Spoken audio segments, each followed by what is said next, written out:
तो यहाँ पे फाइनली आप सभी के लिए लेके आ चुका हूँ एक प्योर चाइना पोर्ट ओएस जो कि V2 अपडेट है। और यहाँ पे आपको एक कंप्लीट चाइना वाले रोम की फीलिंग देने वाला है, जो कि रन कर रहा है हमारे MIUI 14 के China weekly beta 14.0.23.9.18 day beta. इतना लंबा चौड़ा नाम रख दिया है कि भाई दिमाग खराब हो जाता है। वहीं पर अगर इसके स्टोरेज साइज की बात करें क्या है, तो वह 11.66 GB। और इस वीडियो में हम बात करने वाले हैं इस रोम के बारे में, इसका स्मूथनेस कैसा है, क्या कस्टमाइजेशन मिल जाता है, और साथ साथ चाइना होने का एडवांटेज और डिसएडवांटेज क्या क्या रहता है। तो चलिए वीडियो शुरू करते हैं।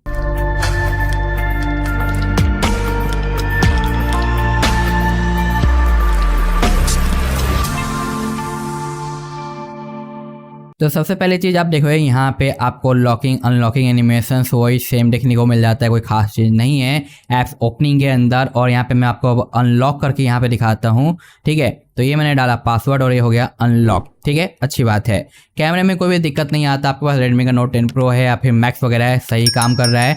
बट यहाँ पे लाइका कैमरा को बाय डिफ़ॉल्ट ऐड करा गया है, लेकिन जो ऑफिशियल चाइना वीकली है एक्चुअली में उसमें आपको MIUI का कैमरा मिलता है। तो ये पोर्ट किया गया है, प्योर V2 अपडेट है, तो यहाँ पे लाइका ऐड कर दिया गया है, जो कि मुझे लगा कि हाँ अच्छी बात है। MIUI का डायलर मिल जाता है, जो कि सही है। सेटिंग के अंदर आते हैं तो ये देखो आपको tell us about your experience लिखा हुआ आ रहा है, जो कि ऑफिशियली शो करता है। बट इस पोर्ट में भी दिखाई दे रहा है, लेकिन ये पूरा प्रॉपर शो नहीं कर पाता, एरर आ जाता है, कोई बात नहीं। यहाँ पे स्मूथनेस आपको रोल चाइना वाला मिलता है, क्योंकि उसी का पोर्ट वर्जन है, अच्छी बात है। लेकिन यहाँ पे एडवांस आपको मिल जाता है लैंग्वेज सपोर्ट, क्योंकि जो प्योर चाइना है ना उसमें बस 2-3 लैंग्वेज ही नज़र आते हैं, जिसमें से एक इंग्लिश होता है, बाकी अदर। लेकिन यहाँ पे अदर लैंग्वेज को भी ऐड कर दिया गया है, तो ये चीज़ मुझे यहाँ पे थोड़ा सही लगा।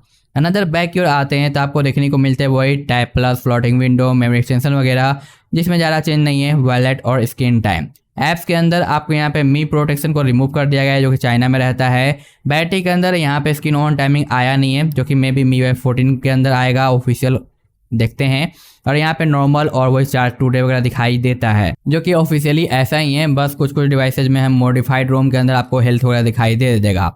फेस अनलॉक फिंगरप्रिंट आपको वर्किंग मिलेगा, और होम लॉन्चर बिल्कुल डिफ़ॉल्ट वाला रखा गया है, जिसमें कोई चेंज नहीं है। और अगर मैं इसके है जो जाता हूँ ऐप ड्रॉअर के अंदर, तो यहाँ पे आप देखो ग्रुप आइकन कलर वगैरह और एनिमेशन आइकन कलर, जो कि पोको में रहता है, डिफ़ॉल्ट फीचर्स काफ़ी पुराना, वो यहाँ पे आपको दिखाई देता है, क्योंकि इसका जो लॉन्चर है वो अपडेटेड है। बाकी यहाँ पे ज़्यादा कुछ चेंज नहीं किया गया, बिल्कुल ही स्टॉक रखा गया है हमारे लॉन्चर को भी, तो नो चेंज नज़र आता है। नोटिफिकेशन के अंदर भी कोई भी चेंज नहीं किया गया है, सब कुछ है जो वही आपको देखने को मिल जाएगा, तो समझ रहे हो ना।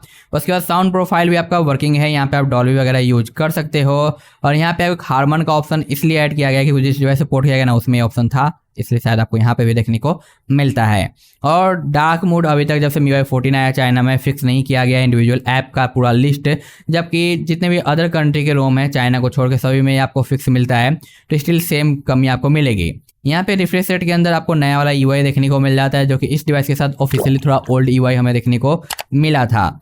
अनदर यहाँ पे ऑलवेज ऑन की अगर लिमिट की बात करें तो ऑफिशियली तो भाई हमें दिखता नहीं है, बट यहाँ पे आप देखो सेम वही चीज़ है, और थीम्ड का आइकन भी नज़र आता है। लेकिन अफसोस की बात यह है कि थीम्ड के आइकन में आपको यहाँ पे पे वाली चीज़ें मिलती है, क्योंकि यहाँ पे इसे मॉडिफाइड नहीं करा गया है, डिफ़ॉल्ट स्टॉक जैसा रखा गया। और वॉलपेपर एंड पर्सनलाइजेशन के अंदर 2-3 कुछ नए वॉलपेपर को दिखाई देते हैं, जो कि मैं कहूँ कि नॉर्मल है, ठीक है, आपको शायद पसंद आए या फिर ना भी आए, तो आप थर्ड पार्टी वॉलपेपर भी आप यहाँ से यूज में ला सकते हो, मर्जी आपकी होगी। बाकी सब कुछ वही सेम टू सेम, जिसमें कोई चेंज नहीं देखने को मिलता। अब रही बात यहाँ पे होम स्क्रीन के बाकी तो चीज़ों की, तो यहाँ पे जो लॉन्चर है वो आपको स्टॉक मिलता है, जिसकी वजह से डबल एक्सएल है, 2x1 वगैरह ऑप्शन नहीं मिलते। कंट्रोल सेंटर में आपको यहाँ पे म्यूजिक प्लेयर, स्मार्ट हब और बाकी सेम वही सारी चीज़ें देखने को मिलती है, इसमें भी कोई चेंज नहीं करा गया। अब रही बात यहाँ पे गैलरी के अंदर टेस्टिंग रिजल्ट का, तो बाय डिफ़ॉल्ट आपको इतने ही सिस्टम के ऐप मिलते हैं, बाकी आप जोड़ कर चीज़ अपने हिसाब से डाल लेना और बाकी को हटा देना। और आप देखो यहाँ पे प्ले स्टोर दिखाई नहीं देता, क्योंकि प्ले स्टोर इसका डिसेबल रहता है। आपको सिक्योरिटी ऐप में जाकर ऐप लिस्ट में जाकर वहाँ से इनेबल करना होगा, या सिंपल प्ले स्टोर का APK आप इंस्टॉल कर लो, आपका काम बन जाएगा।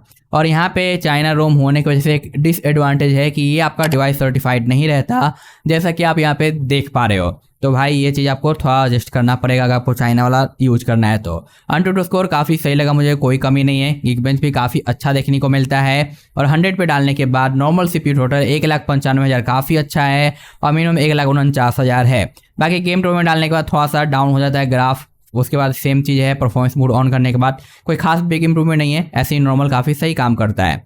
बाकी यहाँ पे आप देखो कि 29 के बाद मॉर्निंग में आता है 29 ही, यानी फुल नाइट में 0% का बैटरी ड्रॉप हुआ है। और जो स्टैंड बाई टाइमिंग हमारी थी वो है 8 आवर्स 2 मिनट का, जिसमें 0% का बैटरी ड्रॉप सिम कार्ड डाला हुआ है। तो ये चीज़ मैं कहूँगा कि अच्छा हुआ है कि बैटरी ज़्यादा यहाँ पे ड्रेन नहीं हुआ। 11 का सपोर्ट दिखाई देता है चाइना रोम होने के बावजूद भी, तो ये देख लेना कि आपका सिर्फ दिख रहा है या काम भी कर रहा है, क्योंकि मैं भाई ये सब चीज़ें नहीं यूज करता जहाँ पे 11 की जरूरत पड़े। बाकी यहाँ पे फोटो स्टोरेज अनलॉक कर दिया गया है, मॉडिफाइड किया गया है, ये मुझे थोड़ा एडवांटेज लगा कि इसमें देखने को मिल जाता है। और कैमरा वगैरह हमारा जो काम कर रहा है जिसमें कोई मुझे इशूज देखने को नहीं मिली है, तो ये चीज़ आपको जो थोड़ा सही देखने को मिलता है। तो टोटल यही सारी चीज़ आपको नज़र आती है इस चाइना के प्योर अपडेट के अंदर, जो कि V2 का अपडेट है। और रही बात गैलरी के अंदर क्या कुछ दिया गया, एडिट के अंदर आते हैं तो यहाँ पे आपको देखने को मिलता है AI, जहाँ पे आर्ट फ्रेमिंग का फीचर्स है और साथ साथ ब्यूटीफाई के अंदर यही सारे कॉमन ऑप्शन मिलते हैं। जबकि यहाँ पे स्क्रीनशॉट के अंदर जो डिवाइस स्क्रीनशॉट फ्रेमिंग का फीचर्स है ना, वो आपको देखने को नहीं मिलता। तो अगर आपको यहाँ पे चाइना रोम पसंद आता है और आपको थोड़े बहुत कॉम्प्रोमाइज़ करने हैं, जैसे कि प्ले स्टोर का सर्टिफाइड नहीं होना और बाकी चीज़ें, तो आप इसके साथ जा सकते हो। अदरवाइज बहुत सारे ऐसे रोम ऑलरेडी अवेलेबल हैं जिसमें आपको सारा मॉडिफिकेशन मिलता है और चाइना के ऊपर बेस होता है, बट प्योर चाइना नहीं रहता। और हाँ, यहाँ पे चाइना रोम होने की वजह से आपको जो विजेट सपोर्ट मिलते हैं, इसमें सारे विजेट्स आपके फ्री नहीं रहते, कुछ कुछ विजेट्स आपके रैंडम फ्री रहते हैं। बाकी आपको यहाँ पे डिस्कवर वाले जितने ऑप्शन है सारे पेड रहते हैं, तो आपको इन्हें पे करना पड़ेगा अगर आप बाई करना चाहते हो तो। और सुपर आइकन भी आप यूज में ला सकते हो, लेकिन नॉर्मली क्योंकि एक्स्ट्रा जो दिए गए ना नीचे के जो आते हैं, इन सभी के लिए आपको पे करना पड़ेगा। बस यहाँ से इस तरीके से कस्टमाइज कर सकते हो, लेकिन नीचे वाला आप यूज नहीं कर पाओगे क्योंकि इनके लिए कॉइन्स पे करना पड़ता है। तो ये चीज़ आप थोड़ा ध्यान में रखना। बस आज के लिए इतना ही था। आई होप कि ये रोम आपको पसंद आया होगा। अच्छा लगा तो लाइक कर देना, चैनल पर नए तो प्लीज़ सब्सक्राइब और शेयर करना ना भूलें।